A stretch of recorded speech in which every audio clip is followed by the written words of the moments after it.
Assalatu wassalamu ala ashrafil anbiya wal mursalin wa ala alihi wa sahbihi ajma'in. Amma ba'du. A very good morning to all of you. On behalf of the organizing committee, I am Abdullah Shahid Rabbani as a moderator today. It's my honor to welcome you to this short course on Islamic studies for international students, Islam and modernity, balancing tradition and progress in Southeast Asia. Today, we gather to explore and deepen our understanding of the rich and profound teaching of Islam, as well as its application in modern life. So, before we start our last course today, it's my pleasure to introduce you our distinguished speaker, Dr. Betty Mauli Rosa Bustam, MA, who will share her knowledge on exploring Islamic education and in contemporary Indonesian literature. Dr. Betty is a lecturer of master program of Islamic education in Universitas Ahmad Dahlan. She earned her bachelor degree in Arabic literature from Islamic State University Ar-Raniri, Banda Aceh, Indonesia, and followed by a master degree in Arabic language and literature from Islamic State University of Syarif Hidayatullah, Jakarta, Indonesia, and completed her doctoral degree in Middle Eastern Studies from Gajah Mada University, where her focus and interest is on Islamic education. طيب فقبل أن نبدأ البرنامج اليوم، فاسمحوا لي أن أقرأ لكم سلسلة البرامج اليوم. يعني الأول الافتتاح، ثم الثاني المحاضرة من متحدث، والثالث يعني السؤال والجواب، ثم الكلمة الشكر من بعض المشتركين في هذه المحاضرة القصيرة، ثم برنامج اختتام سيلقيها إن شاء الله الدكتور عارف رامان كالعميد في كلية الدراسات الإسلامية Universitas Ahmad Dahlan Yogyakarta. And the last is the announcement and closing. So أيها الحضور الكرام، فلبركة هذا البرنامج حيا بنا نبدأ محاضرتنا اليوم بقراءة البسملة. بسم الله الرحمن الرحيم. Ladies and gentlemen, please join me in welcoming our speaker today, Dr. Betty Mauli Rosa Bustam. The time is yours.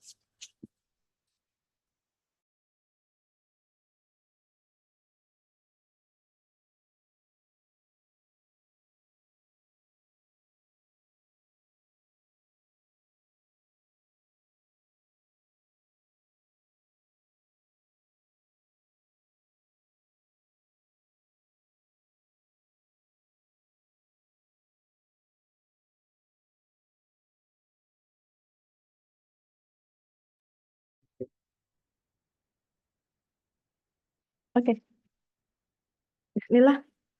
Assalamualaikum warahmatullahi wabarakatuh.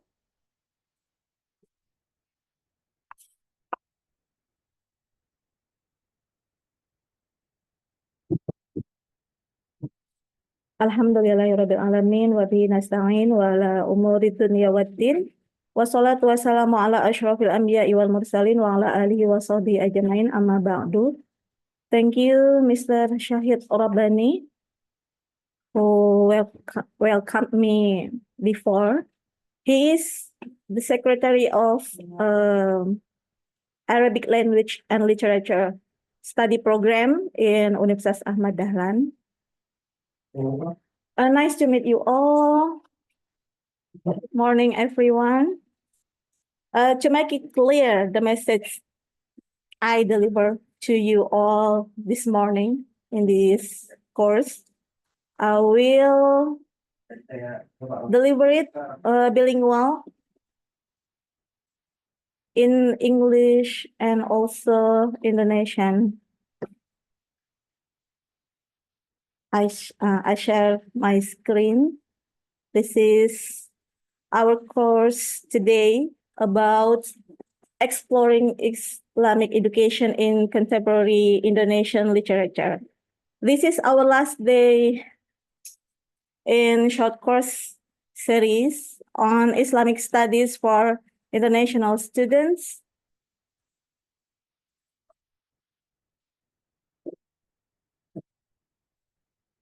Okay.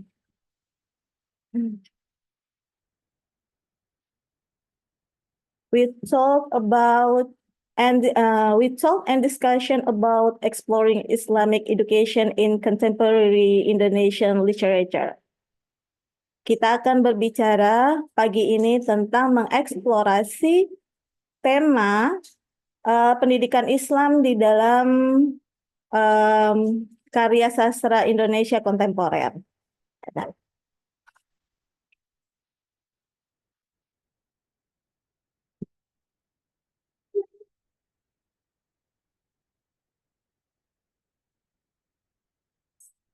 Enggak.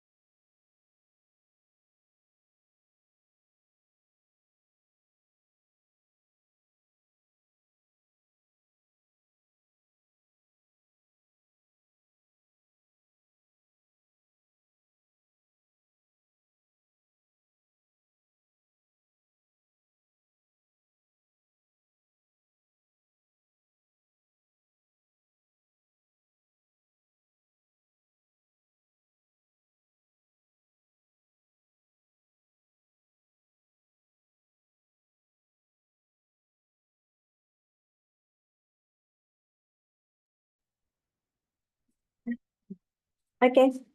Let's begin to introduction.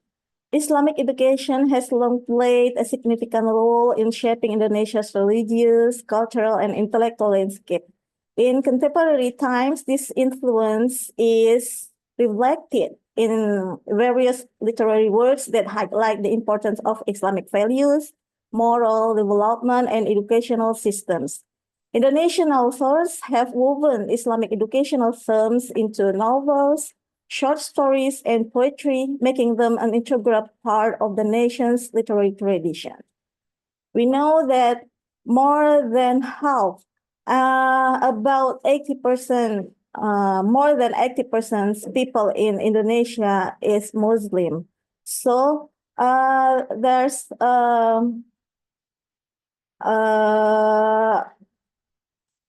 logical consequence, logical consequence that our literary, our artworks has influence with Islamic value, and also Islamic education that's long played a significant role in shaping Indonesia's religious and culture and also intellectual landscape.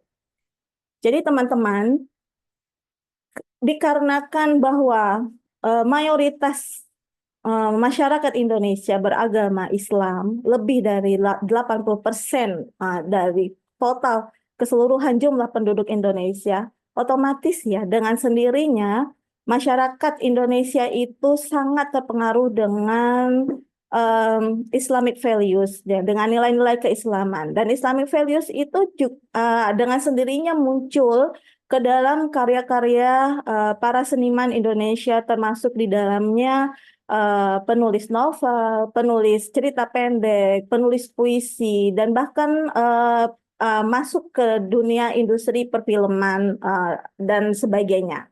Begitu kira-kira. The relevance. The intersection of Islamic education and literature is especially relevant in Indonesia, the world's largest Muslim majority country. Understanding how Islamic education is portrayed in literature provide insight into the ways authors reflect and address societal challenges in modern education, and the continuing importance of religious values in the country's development. By exploring these works, we gain a deeper understanding of how literature serves as a tool to reinforce Islamic learning and values in a rapidly evolving world.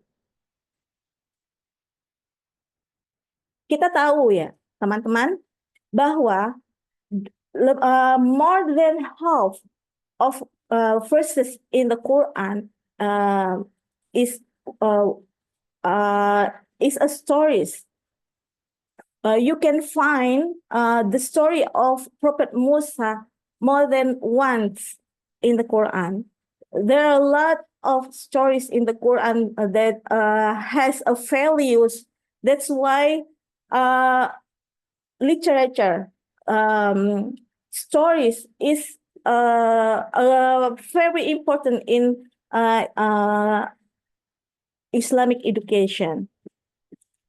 Jadi antara pendidikan Islam dan cerita atau sastra itu sangat tidak bisa dipisahkan, teman-teman, bahwa Al-Quran sendiri memiliki lebih dari setengah, bahkan 2/3 dari ayat-ayat Al-Quran itu berisikan tentang cerita, di mana salah satu contohnya adalah cerita Nabi Musa yang bukan Allah tuliskan, tapi Allah firmankan lebih dari 2 kali, lebih dari 3 kali di dalam Al-Quran kita temukan cerita tentang Nabi Musa dan cerita tentang nabi-nabi lainnya.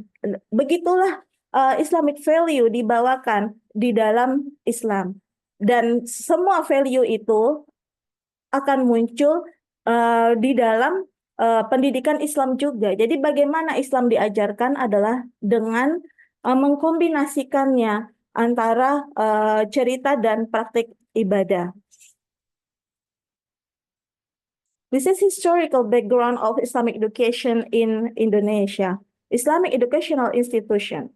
Islamic education in Indonesia has deep roots, particularly through the establishment of pesantren, Islamic boarding schools, madrasah, and informal Islamic studies.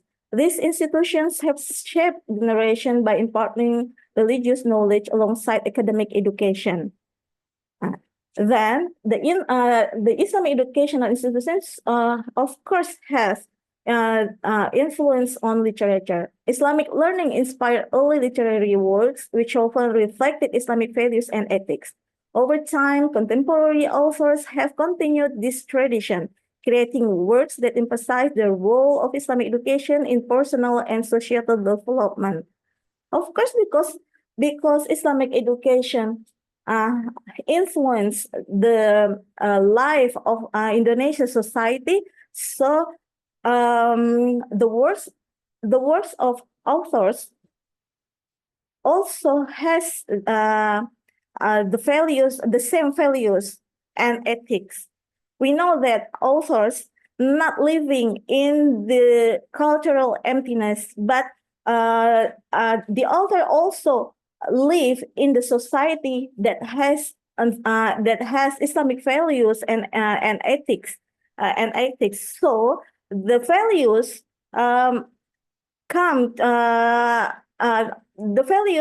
that raised in the society and the author's society raised in his works or her works. So that that's a logical consequence also. Jadi dikarenakan institusi pendidikan Islam di Indonesia itu sangat banyak dan beragam, bahkan pendidikan Islam itu wajib diajarkan di sekolah-sekolah negeri juga. Dengan sendirinya pendidikan Islam mempengaruhi terbentuknya generasi yang memahami Islam, generasi Muslim Indonesia, dan dengan sendirinya juga mempengaruhi karya sastra yang muncul di Indonesia. Jadi value atau nilai-nilai keislaman yang telah diajarkan di sekolah-sekolah tersebut akan dengan sendirinya menginspirasi para penulis novel, para penulis short stories, cerita-cerita pendek, para penulis puisi, karena mereka hidup di dalam masyarakat yang sama, di masyarakat yang dididik dengan Islamic values dan etika keislaman, begitu ya. Selanjutnya, Islamic themes in contemporary Indonesian literature. Key themes. Contemporary literature often portrays themes of moral education, faith, justice, and intellectual pursuit in line with Islamic teachings. These themes are central to how authors address modern challenges and the evolving role of religion in education.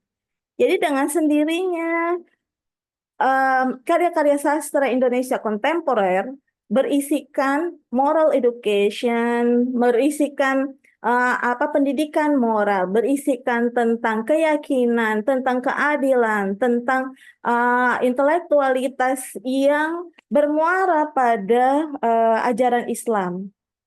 Tema-tema ini menjadi tema sentral yang menjadi inspirasi para penulis, para pengarang karya sastra untuk menghadapi menghadapi dunia yang berputar sangat cepat gitu ya, modernitas begitu, dan bagaimana ini bisa menjadi berperan gitu dalam memberikan nilai-nilai kepada para pembacanya. Jadi karya sastra itu terpengaruh dengan nilai-nilai yang tumbuh di tengah masyarakat dan juga akhirnya akan mempengaruhi nilai-nilai masyarakat lagi gitu ya. Para pengarang atau penulis karya sastra itu terpengaruh dengan value yang tumbuh di masyarakatnya dan kemudian masuk ke dalam karya sastra mereka. Lalu dengan karya sastra mereka dengan karya sastra mereka yang dibaca oleh orang lain itu juga akan mempengaruhi orang lain untuk memiliki value yang sama gitu. Jadi setiap kali we are reading a novel or literary works, we can influence to the values on that work, in that work gitu ya. Jadi saling terpengaruh dan mempengaruhi. That's why literature and Islamic education has strong connection, yeah. Genres. Islamic education is explored across various genres, including novels, poetry, and short stories. These works highlight the importance of integrating Islamic values with academic and moral development in a rapidly changing world. Ya, dengan sendirinya genre-genre pada novel, pada puisi, pada cerita-cerita pendek itu akan mengeksplorasi lebih lanjut Islamic education karena Islamic education memang tumbuh di masyarakat Muslim Indonesia. There are the three notable authors and their contributions. Maybe you have read one of them or two of their works. There is Habibur Rahman Al-Shirazi, best known for his works like Ayat-Ayat Cinta. Al-Shirazi combines Islamic values with contemporary love stories, often highlighting Islamic education as a tool for moral and spiritual growth. And second author is Ahmad Tohari, through novels like Ronggeng Dukuh Paruk Tohari, explores social and moral dilemmas, reflecting the role of Islamic teaching in rural education and the community. How important the Islamic education in rural community in rural area. The third author is Asma Nadia. Nadia's works such as Assalamualaikum Beijing frequently emphasize the role of faith and education, especially for women in contemporary society. There are the authors, the example, the three authors are examples, the example works of them connected with Islamic education, and much more authors that have write a same in their literary works, but we choose these three notable authors, and we choose their contribution in three novels. This is the first novel that written by Habibur Rahman El-Shirazi. Overview, Ayat-Ayat Cinta, or in English we can say Verses of Love, is a best-selling novel that portrays a young man balancing his religious education with the challenges of modern life and relationship. The novel reflects how Islamic education shapes character and decision-making. The themes of the novel highlights faith-based education, morality, and social responsibility, illustrating the importance of Islamic learning in everyday life. If you have read this novel, you know the character name is Fahri. Yeah, Fahri studied in Al-Azhar, Cairo, in Egypt. He's the young man that has memorized Al-Quran, and he tried to remember his understanding of the Quran, and try to act like his understand the verses that he understand, like that. Before this novel launched in Indonesia, we have novels written in same themes also in Islamic education, but it's not going viral and read by a majority of Muslim in Indonesia. But after this novel launched, there are several novels in same themes also launched.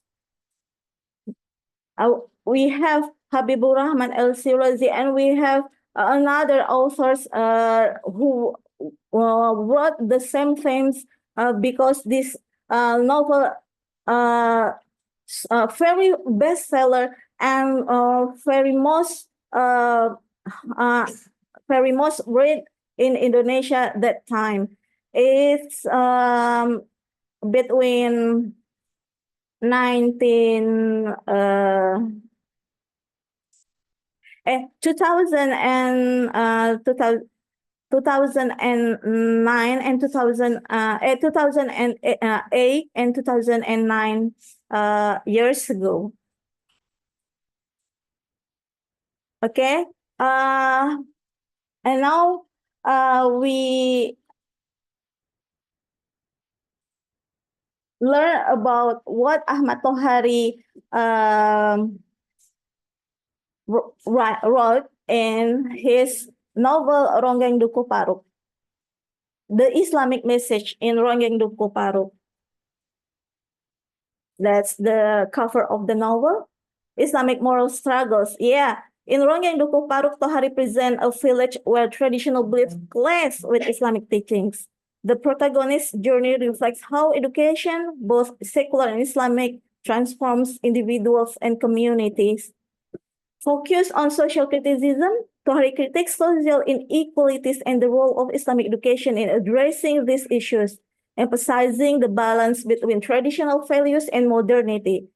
Very much people say that Ronggeng Duku Paruk hasn't um, hasn't uh, hasn't have hasn't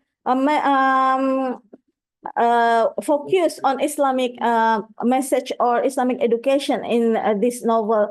But if we look deeply, we can find that Ahmad Tohari wants to wants to make a criticism why the village the society in the rural area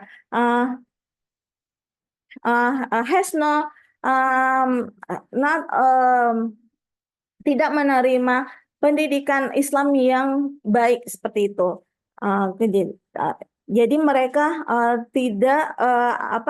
tidak diberi pendidikan Islam dengan baik sehingga mereka tumbuh mengikuti tradisi nenek moyang mereka. They raised in the village with the ancient beliefs and faith according what the elders say about the faith, the beliefs. This is the critic. Why Islamic education didn't touch the rural areas as same as they touch in madrasas and schools and pesantren in another area in a town. The third author, Asma Nadia. Asma Nadia become an author reflected a woman experience in Muslimah experience in Indonesia. Asma Nadia Islamic Education in Assalamualaikum Beijing. The novel, that's the cover of the novel. I don't know, that's a wall in Beijing. The role of Islamic teachings. In this novel, Nadia portrays a protagonist who navigates modern challenges with the guidance of her Islamic education. The novel underscores the importance of faith-based learning in overcoming adversity.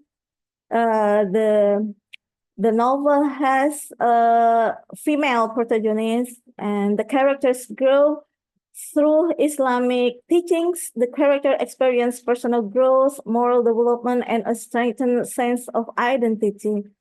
Di sini di Assalamualaikum Beijing melalui karakter yang ditulis oleh Asma Nadia. Asma Nadia ingin meng-highlight, menggarisbawahi bahwa jika seseorang, apakah itu a genderless, if at one he is or she is, he is a man or she is a woman, if he or she has accepted Islamic education, she or he can be anywhere with the strong faith, with strong personal identity, with the growth and moral development and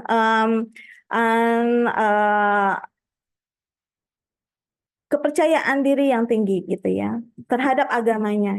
Jadi tidak mudah terpengaruh oleh berbagai hal yang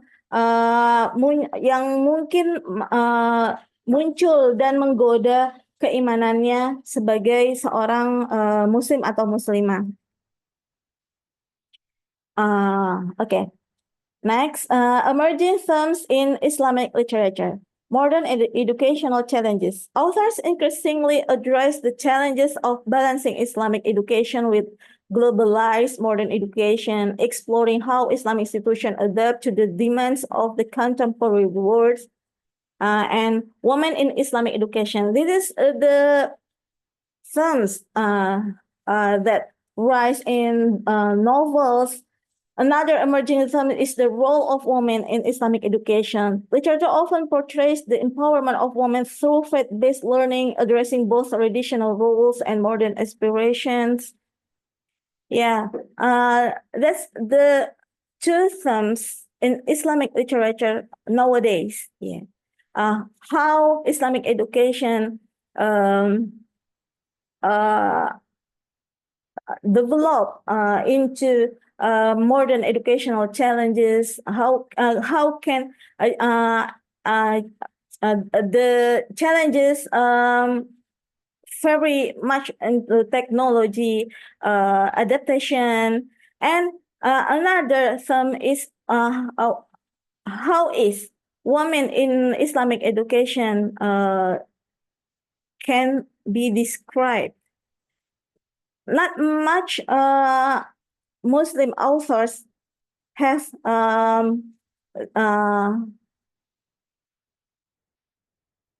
women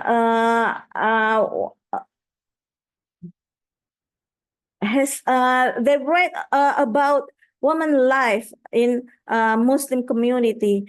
Only woman authors that write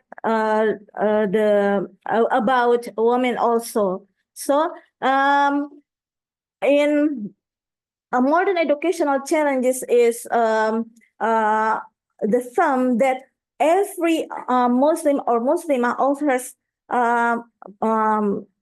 make the theme important in their works, but women in Islamic education almost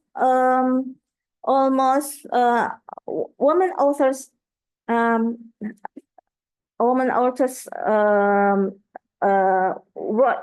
wrote these themes. The men authors, not Muslim authors, and not interesting in this theme.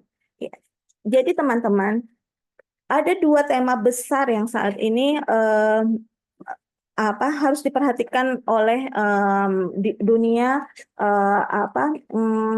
sastra kontemporer di keislaman di Indonesia, ya, tentang bagaimana tantangan pendidikan di dunia modern ini, bagaimana Islam diajarkan, how Islam teaching in modern life, gitu ya. Kemudian bagaimana posisi perempuan di dalam pendidikan Islam.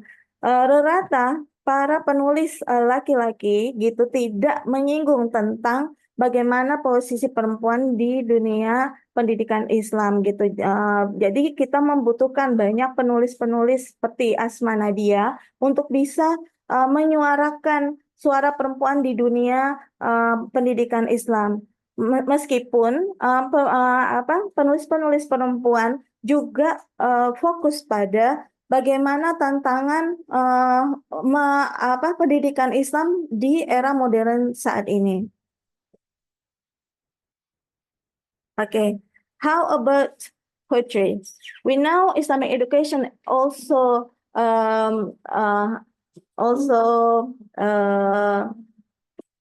raised in poetry. This is Taufik Ismail, the most known poem about Islamic teachings in Indonesia. Taufik Ismail is known for his poetry that integrates Islamic themes with modern social issues. His works often highlight the role of education in fostering moral and spiritual growth. You can search Taufik Ismail and find his poems, very much poems in that he wrote about Islamic values and also Islamic education and Islamic teachings. The example in his poem Malu Aku Jadi Orang Indonesia, or in English we can say malu, ashamed, me ashamed being Indonesian.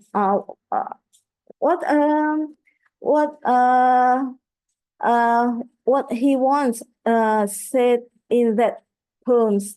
Ismail reflects on the moral decline in society and the need for Islamic education to rebuild.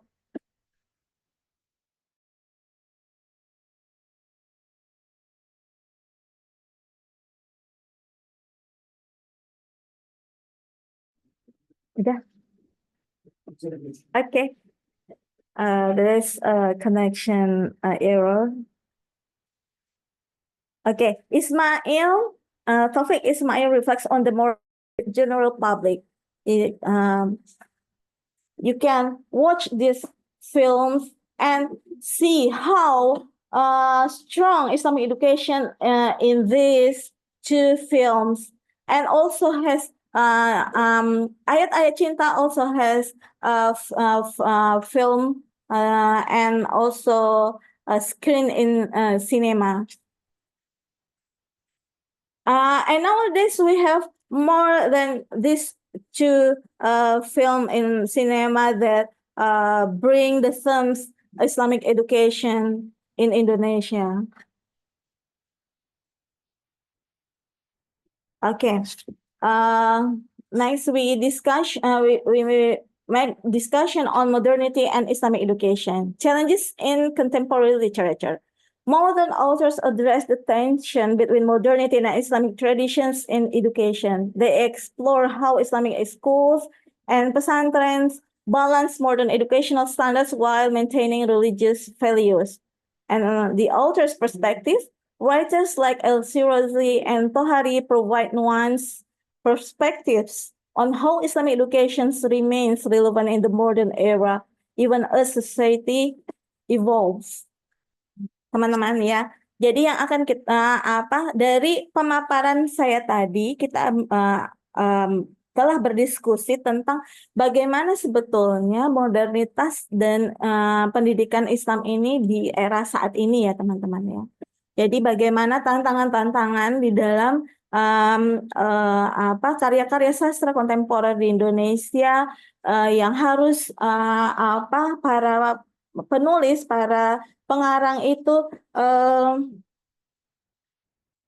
fokus pada modernitas dan sekaligus pendidikan yang modern sekaligus juga tetap menjaga tradisi keislaman yang sejak dulu ada di Indonesia. Jadi bagaimana mereka harus membuat tema-tema ini seimbang antara kehidupan di pesantren, kehidupan di sekolah-sekolah keislaman dengan standar pendidikan modern yang saat ini ada di era sekarang ya, dengan tidak menghilangkan sedikit pun nilai-nilai di dalam perspektif si pengarang gitu ya, mereka akan terus bergerak dinamis untuk menyeimbangkan tradisi-tradisi keislaman yang ada di Indonesia dengan kemajuan zaman ya, dengan modernitas yang saat ini kita rasakan di dunia pendidikan kita, terutama di dunia pendidikan Islam. Okay, we jump to conclusions. The summary of the key points. Islamic education continues to be a key theme in Indonesian literature. Reflecting the nation's rich religious and cultural heritage, contemporary authors use literature to address modern educational challenges while upholding Islamic values. Mustahil memisahkan antara pendidikan Islam dengan karya sastra kontemporer saat ini di Indonesia, karena pendidikan Indonesia adalah cerminan dari masyarakat Indonesia, dan masyarakat Indonesia itu tercermin pula di karya-karya sastra kontemporer saat ini. Jadi sekali lagi seperti yang saya jelaskan sebelumnya, karena pengarang hidup di tengah masyarakat, maka pengarang akan membawa nilai-nilai yang ada di tengah masyarakat itu ke dalam karya-karya mereka. Dan nilai-nilai yang ada di masyarakat Indonesia adalah nilai-nilai keislaman, nilai-nilai pendidikan Islam. Itu yang muncul di karya-karya sastra kontemporer Indonesia saat ini. Dan dengan itu pula Islamic values ini akan spread of the word gitu ya, akan tersebar kemanapun melalui karya-karya sastra. And future trends in Indonesia. As Indonesia continues to evolve, literature will likely continue to reflect the dynamic interplay between faith-based education and global modernization. Yeah, because nowadays our education is has to raise a global modernization, has to raise its level to global modernization without neglecting faith-based Islamic education. So authors has uh, uh, dynamic when write their literature this in this era gitu ya. Jadi bagaimanapun perkembangan zaman saat ini, bagaimanapun perkembangan teknologi saat ini yang kita rasakan global, tidak hanya di Indonesia, tidak hanya di Malaysia, Filipina, atau di negara-negara Asia, tapi seluruh dunia gitu. Dengan tetap berpegang teguh pada pendidikan Islam yang terus juga harus berkembang secara dinamis dan terkoneksi dengan karya-karya sastra kontemporer yang juga terus bergerak dinamis mengikuti pergerakan perkembangan dunia dan perkembangan pendidikan Islam di sekolah-sekolah. Oke, demikian yang bisa saya sampaikan. This is the end of my course today. Gitu. I really appreciate if you have a question that you can ask me about this topic today. Thank you. Assalamualaikum warahmatullahi wabarakatuh.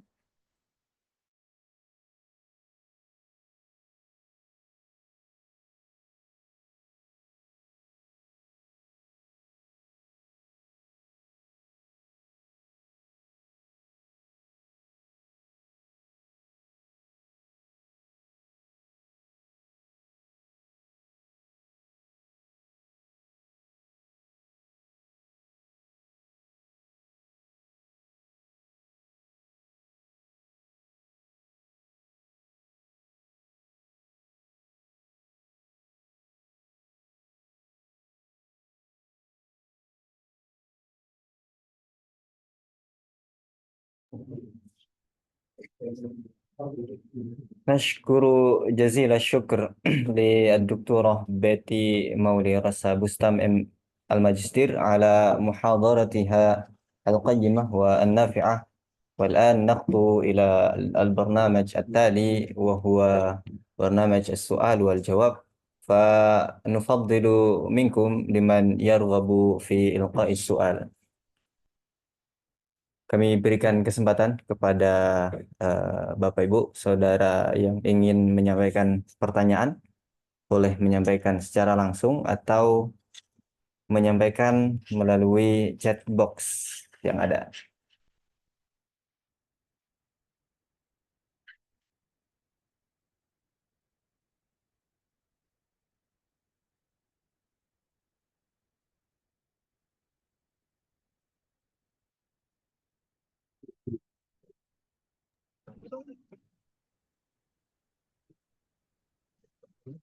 Mohon izin bertanya, Bu Betty. Oh, tafadhal. Cek. Nggih, silahkan Bu Rika nggih. Monggo Bu Rika. Ya, sebagaimana kita lihat fenomena film sekarang di Indonesia itu kan ya, banyak menggunakan istilah-istilah atau kosakata bahasa Arab dari ayat-ayat cinta. Ketika cinta bertasbih, simbol-simbol agama digunakan. Nah, pada saat simbol-simbol agama digunakan untuk kisah-kisah cinta itu kan booming dan banyak penontonnya, menarik minat penonton. Nah, sekarang fenomena yang ada sekarang itu banyak digunakan juga pada film horor, misalnya seperti Wakaf, itu kan juga jadi film horor. Kiblat Nah, itu bagaimana dalam apa namanya tren apa namanya Islamic education itu padahal banyak sekali kita temukan pada film-film horor itu terjadi apa namanya itu pengaburan dan desakralisasi dari simbol-simbol agama tersebut. Demikian. Mohon penjelasan dari Ibu narasumber. Terima kasih. Assalamualaikum warahmatullahi wabarakatuh. Waalaikumsalam warahmatullahi wabarakatuh. Terima kasih banyak Bu Rika atas pertanyaannya. Dijawab langsung atau nanti Bu? Boleh langsung Oke. dijawab. Baik. Nafadhulukum, tafadhol. Nah, thank you. Syukran. Baik, langsung saya jawab, Bu Rika. Eh, ya, fenomena fenomena karya sastra dengan fenomena karya sastra dengan perfilman Indonesia itu sebetulnya fenomena yang berbeda, ya.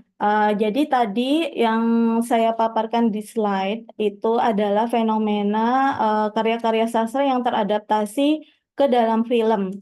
Ya, jadi ranah sastra dengan ranah perfilman itu eh, memiliki koneksi, tapi dia tidak saling berkaitan erat dalam artian penulis naskah film itu belum tentu adalah penulis karya sastra. Betul memang skrip film itu bisa dianalisis di ranah sastra, tetapi dia memiliki keilmuan yang berbeda juga ya, bidang yang berbeda juga. Nah, di situ kita bisa melihat justru di situ kita bisa melihat bahwa pentingnya Islamic education di ranah perfilman gitu ya. Setelah di ranah sastra itu sudah sudah mempromot Islamic education values itu dengan baik, tapi di film kok menjadi dekadensi lagi gitu ya, yang menjadi menurun gitu, dan itu yang menjadi isu kita bersama di dunia Islamic education, bagaimana kita bisa juga turut campur di ranah perfilman sehingga perfilman kita tidak lagi menyalahgunakan terminologi-terminologi agama di dalam film-film yang bermutu rendah atau yang tidak sesuai dengan pendidikan Islam itu sendiri. Begitu, Ibu.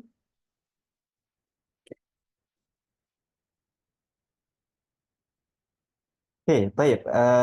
Such as an interesting question from Dr. Rikawa and enlightening answer from Miss Betty, Dr. Betty. Jadi itu apa namanya pertanyaan terkait dengan bagaimana agama itu dijadikan sebagai apa ya, ini nilai-nilai agama itu didesakralisasi ya, banyak didesakralisasi dalam film horor khususnya. Nah, itu bagaimana pandangan atau perspektif dari pendidikan Islam tadi sudah dijawab oleh narasumber kita. Selanjutnya apakah ada pertanyaan yang ingin menyampaikan secara langsung? Any question? Sebelum kita masuk ke pertanyaan yang ada di kolom chat. Yang tadi.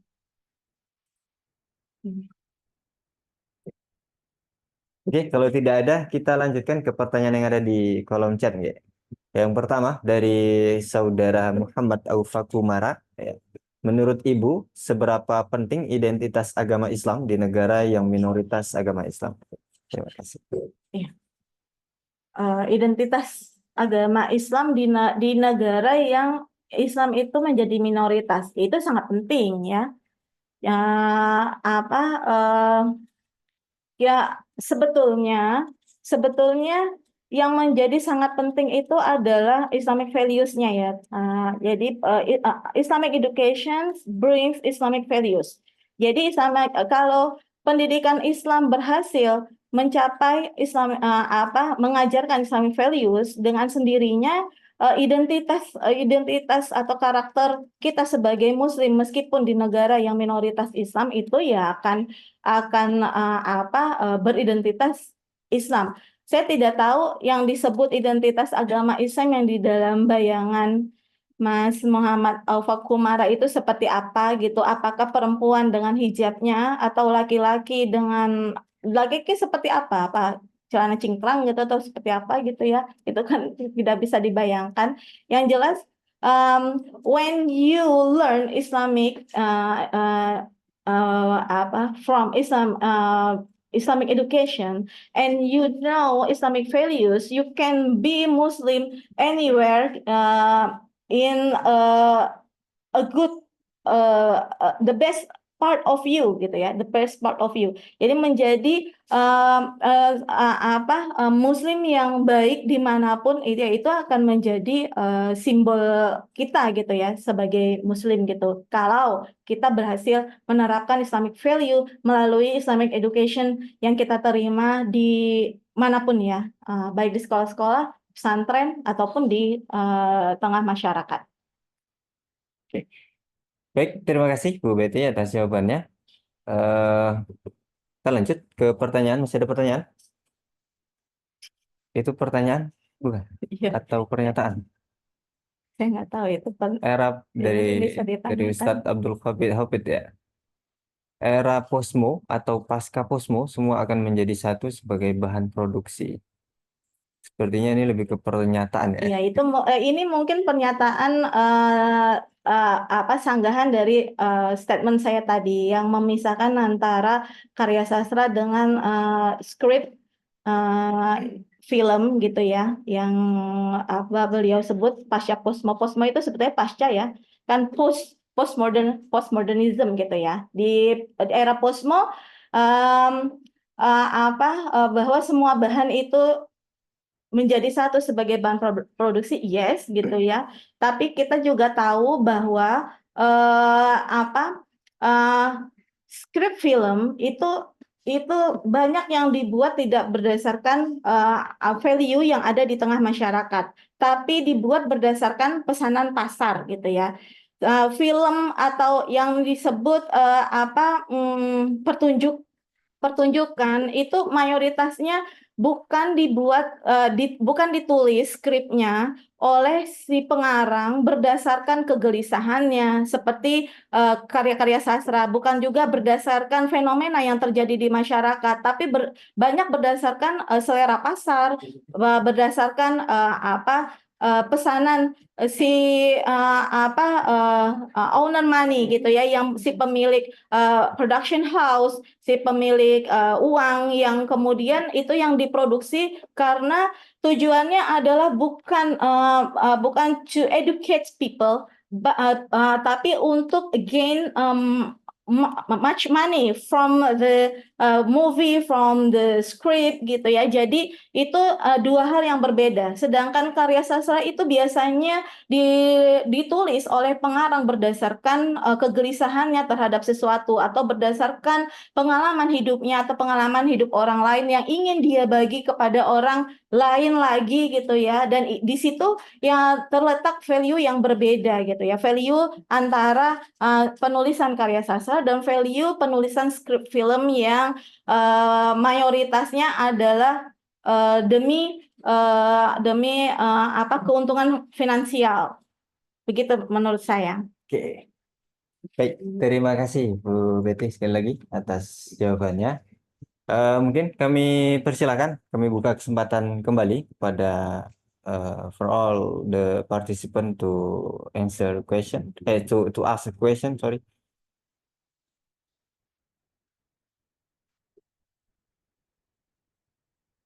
Any question, please?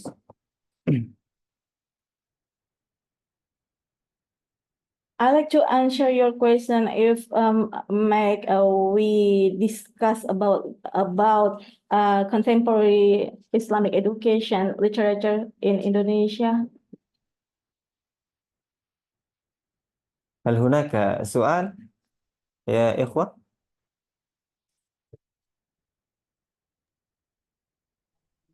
Assalamualaikum, Mas. Saya mau tanya, Mas. Waalaikumsalam. Silakan, Mas Muhammad Aufakumara ya. Iya, betul. Oke, silakan, Mas. Oke. Oke, terima kasih moderator. Dan saya dari Prodi Magister Pendidikan Agama Islam. Dr. Betty juga termasuk dosen saya. Saya ingin bertanya Ibu, terkait tadi ada beberapa hal yang Ibu sampaikan tentang ceritanya siapa tadi ya yang kuliah di Mesir ya, di Kairo, Al-Azhar dan seterusnya. Nah, saya mau membalikkan kondisi. Itu kan di daerah Mesir dan seterusnya itu kan mayoritas Islam, Ibu. Nah, saya mau tanya, Ibu selaku dosen yang membidangi ilmu keislaman, apakah dan seberapa penting menurut Ibu ketika ada mahasiswa dari Indonesia yang beragama Islam untuk menjaga identitas sebagai seorang Muslim, khususnya misalnya belajarnya di Amerika atau di negara-negara yang agama Islamnya itu minoritas. Saya rasa cukup Ibu untuk pertanyaan dari saya. Saya cukupkan. Terima kasih. Assalamualaikum warahmatullahi wabarakatuh. I have answered your question before. You have to read Asma Nadia Assalamualaikum Beijing to know how you can act like a Muslim person in in a society that Islam is a minority in that country. Jadi Mas Oke. Muhammad Aufakumara tadi coba pertanyaan, Yes. substansi pertanyaan yang jenengan sampaikan itu sudah dijawab sebelumnya oleh Bu Betty. Jadi tadi kan saudara sudah menyampaikan pertanyaan lewat chat, kemudian Oh, sudah ya. yes. Because I just arrived in campus and until the discussion online, I on the route because I don't hear very well about the discussion. I'm sorry for that. Oke, mungkin mau dijawab lagi apa? Cukup, Bu Betty. Oke. Yeah. I answered before. Yeah. That you have we as Muslim has to have to learn Islam completely so we can act like a good Muslim anywhere and that's a key to us as Muslims can live living a good life in majorities in minorities Islam minorities in one country. I think like that. Jadi Okay, thank you. when you Yes. when you be a good Muslim, that's your character and your identity. Oke. Okay, I can get the point of your answer, my lecture, Dr. Betty. Thank you so much for your answer my question. And then I say I'm so sorry because I don't got the very well to hear your discussion before that. I'm sorry. Thank you for your question. Yeah, thank you so much, Yes, Dr. Aufakumara, and thank you so much, Dr. Betty, for the answer. And next, let's move to the next question in the chat box. Oh, nothing. Yeah. Cukup. Cukup, ada lagi.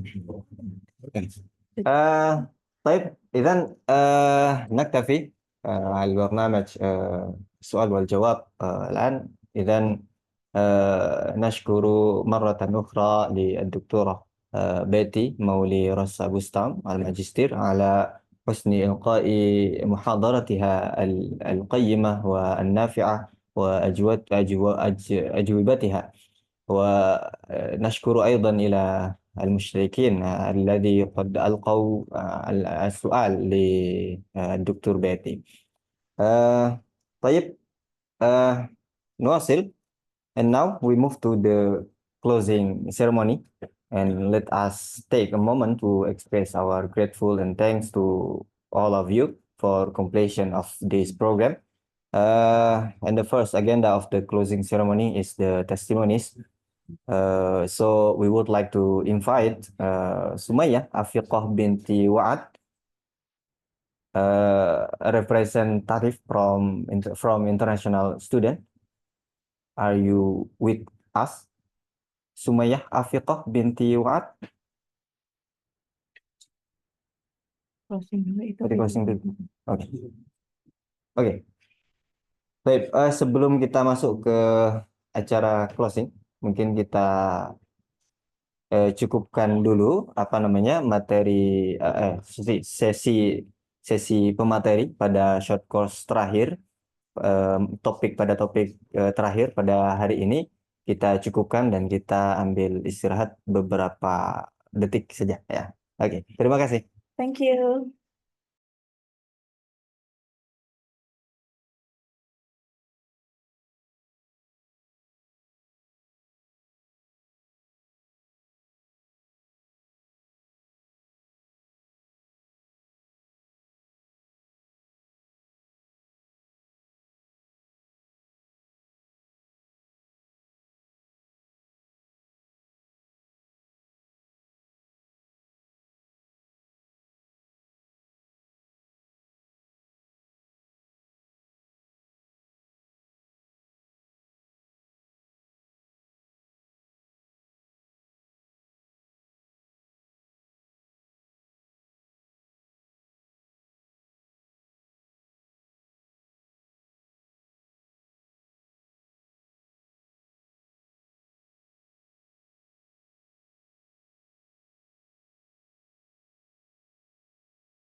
Maratan ukhra nashkurukum ahlan wa sahlan bikum, wa intahayna min al-muhadara al-akhirah في هذه في هذا اليوم الأخير للمحاضرة القصيرة عن في الدراسات الإسلامية للطلاب العالمية. And now we move to the closing ceremony. I would like to say the grateful thanks for all of you for completion of this program and for the insightful learning we have all gained. And the next agenda is the testimonies. So we would like to invite a representative participant from international student and domestic student. And the first, we would like to invite Sumaya Hafiqah binti Wa'ad. Are you with us? Assalamualaikum warahmatullahi wabarakatuh. Saya Sumaya Afika binti Wa'ad daripada Universiti Kebangsaan Malaysia ingin mengucapkan ribuan terima kasih kepada Fakultas Agama Universitas Ahmad Dahlan Jakarta di atas kejayaan telah mengadakan program selama 5 hari yang bagi saya ia sangat memberi manfaat buat kami para pelajar Fakulti Pengajian Islam Universiti Kebangsaan Malaysia. Bahkan menurut saya, program yang telah diadakan ini sangat menarik dan saya sarankan untuk diteruskan pada kemudian hari dan dilanjutkan program sebegini untuk diadakan pada masa akan datang. Program ini juga memberikan banyak pendedahan dan pengetahuan baru buat kami para pelajar di Universiti Kebangsaan Malaysia. Akhir kata daripada saya, semoga Universitas Ahmad Dahlan berjaya mengadakan program-program yang menarik seperti ini pada masa akan datang. Sekian, terima kasih. Assalamualaikum warahmatullahi wabarakatuh. Saya Ika Sofia Rizkiani mengucapkan terima kasih kepada Fakultas Agama Islam Universitas Ahmad Dahlan Yogyakarta yang telah menyelenggarakan kegiatan yang luar biasa, Short Course on Islamic Studies for International Student yang dilaksanakan selama 5 hari. Kegiatan ini merupakan kegiatan yang luar biasa, memberikan ilmu pengalaman baru dari para narasumber lintas negara. Kegiatan ini juga memberikan kepada kami wawasan, pengalaman, dan jejaring baru di kancah internasional. Kami tunggu ya Fakultas Agama Islam Universitas Ahmad Dahlan Yogyakarta di kegiatan selanjutnya. Sukses. Assalamualaikum warahmatullahi wabarakatuh. Assalamualaikum warahmatullahi ta'ala wabarakatuh. My name is Kalin Galan Kaluang. I'm from the Philippines, 28 years old.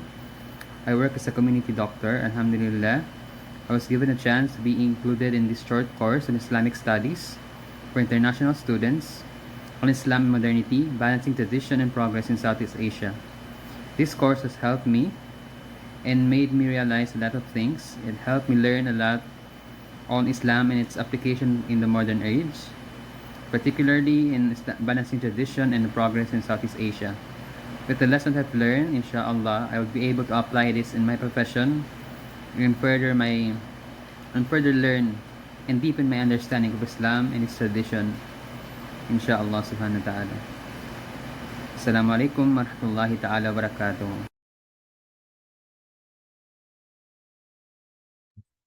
Okay. Waalaikumsalam warahmatullahi wabarakatuh. Thank you for all your wonderful word. And nashkuru syukran jazila ala al-kalimat allati allatain alqaha al-mushtarik min Indonesia wa al-mushtarikah min Indonesia wa al-mushtarikah min Malaysia. ثم نواصل برنامجنا اليوم إلى كلمة الاختتام التي سيلقيها العميد من كلية الدراسات الإسلامية بجامعة أحمد دهلان دكتور عارف رحمن الماجستير. بل يعتذر منكم الدكتور عارف رحمن لأنه لم يستطع أن يلقي الكلمة مباشرة هنا لأن له برنامج آخر في سورابايا، ولكنه قد أعد لنا كلمة الشكر عبر الفيديو، فحي بنا نستمع إليه.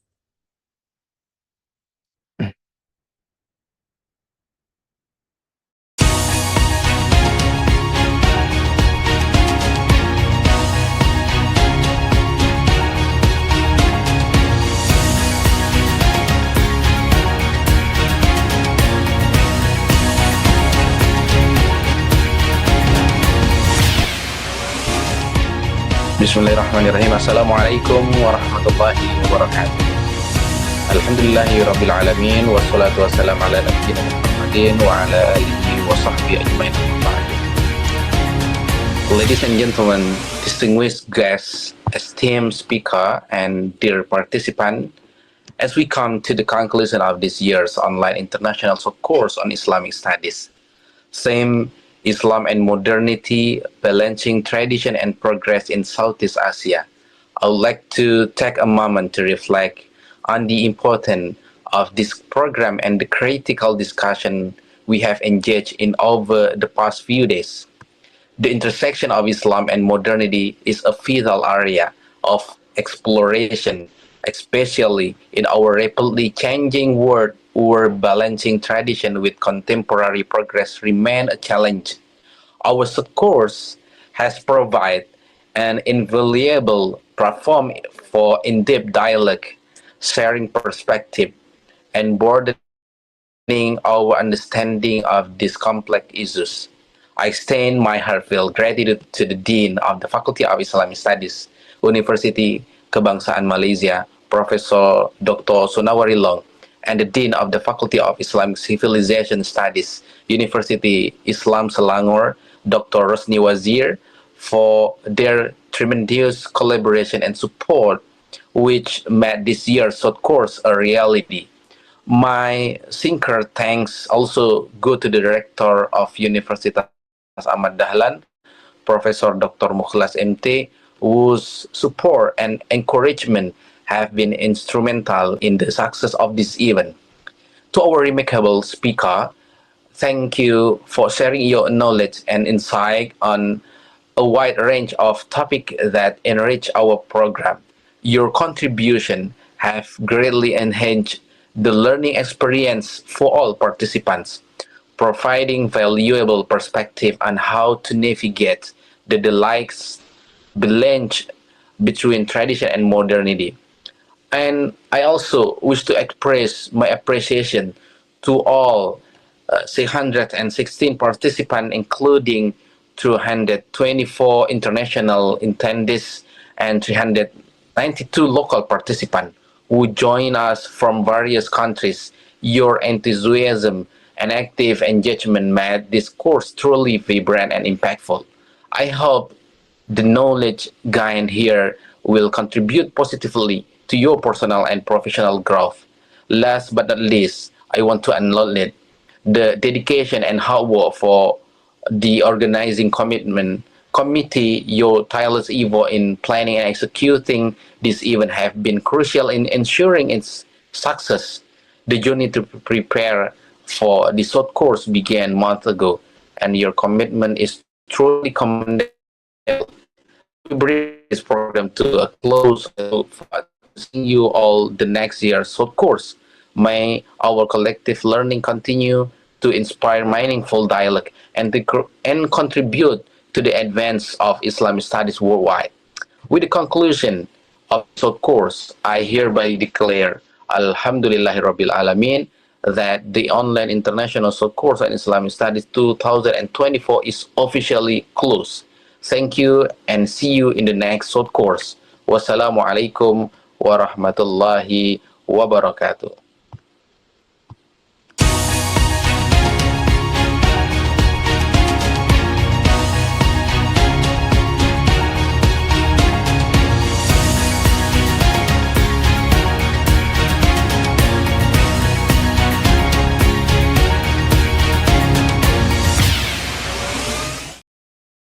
Waalaikumsalam warahmatullahi wabarakatuh.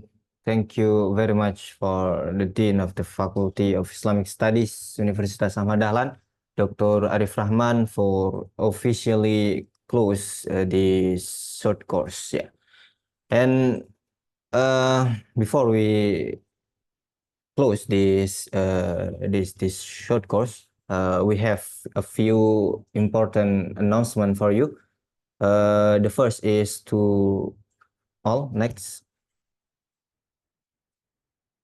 Okay, to all participants, please ensure that you submit all the required document as soon as possible. because this is necessary for you to receive your certificate and the corresponding credit for this course. And then for the international student or participant who have not yet completed their document, next, Mas Irfan, are kindly request to complete the following administrative requirement. The first is photo and passport or resident ID card, and the third is student card. And please submit this document as soon as possible, as they are required to obtain credit or 3 SKS conversion. The link is shared on WhatsApp group. The deadline is today by 3 p.m. At local time. Jadi sekali lagi kami sampaikan kepada para partisipan yang mengikuti short course ini, kami mohon untuk melengkapi dokumen-dokumen yang menjadi syarat yang sudah ada pada form yang sudah disediakan, karena dokumen-dokumen tersebut dibutuhkan untuk untuk mendapatkan sertifikat bagi bagi partisipan domestik dari Indonesia, dan kemudian dokumen-dokumen tersebut dibutuhkan bagi partisipan international participant for untuk konversi nanti untuk mendapatkan sertifikat yang dapat dikonversi ke dalam 3 SKS. Pertanyaan atau apapun yang berkaitan dengan short course bisa disampaikan langsung melalui grup WhatsApp yang sudah disediakan. Well, وصلنا إلى آخر برامجنا اليوم في هذا اليوم الأخير، يوم الجمعة، ونشكر جزيل الشكر لكل من اشترك للمشتركين للمحاضرين في هذه المحاضرة القصيرة، ونعتذر منكم على أي الخطأ أو التقصير وقع أثناء هذا البرنامج. Sekali lagi kami berterima kasih kepada Fakultas Agama Islam, kemudian Universitas Ahmad Dahlan, kemudian Universitas Kebangsaan Malaysia, dan juga Universitas Islam Selangor yang telah menyelenggarakan short course ini, dan begitu juga kepada para speakers dan juga kepada para partisipan yang telah berpartisipasi pada kegiatan ini. Kami juga memohon maaf, kami sadari bahwasanya banyak sekali kekurangan kami dalam menyelenggarakan short course ini, maka kami memohon maaf dan memohon masukan dan saran yang membangun untuk short course pada tahun selanjutnya. Baik, هذا فقط مني وهيا بنا نختتم بالحمدلله. الحمد لله رب العالمين، ثم السلام عليكم ورحمة الله وبركاته.